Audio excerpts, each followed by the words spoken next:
साईटवरती क्रेन उलटलेली आहे। कामावेळी बीम उचलत असताना ही क्रेन उलटली आहे। सुदैवाने या अपघातामध्ये कुठलीही जीवितहानी झालेली नाहीये, तर क्रेनला बाजूला करण्याचं काम हे सध्या सुरू आहे।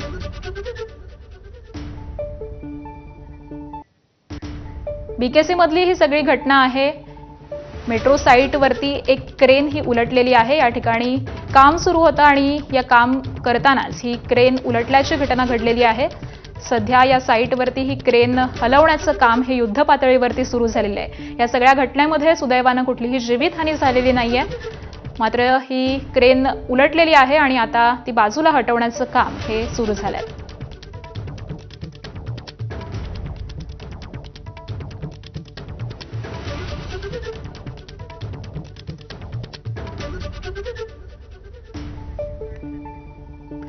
आणि याच संदर्भामध्ये आपण अपडेट जाणून घेऊयात। आमचे प्रतिनिधी सचिन गाड सध्या आपल्या सोबत आहेत। सचिन, मुंबईमध्ये हे मेट्रोचं जाळं सध्या वेगानं वाढतंय, अनेक कामं सुरू आहेत आणि त्याच वेळी ही घटना घडलेली आहे। नेमकी कशी ही घटना घडली आहे, काय अपडेट्स मिळतात?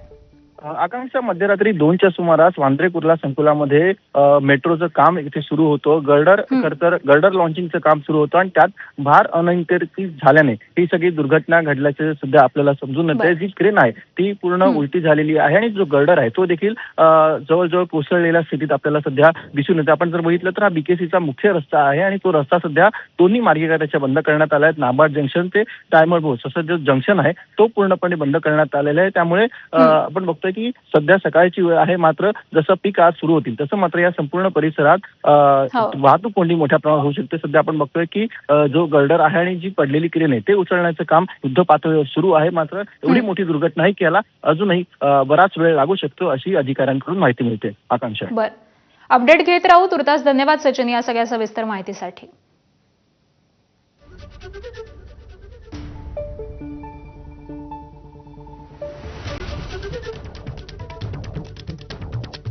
तर बीकेसीमध्ये काहीशी ही वाहतूक कोंडी झाल्याचं चित्र आहे। मेट्रोचं काम सुरू असतानाच क्रेन उलटलेली आहे आणि त्यामुळे ही वाहतूक कोंडी झाल्याचं दिसतंय।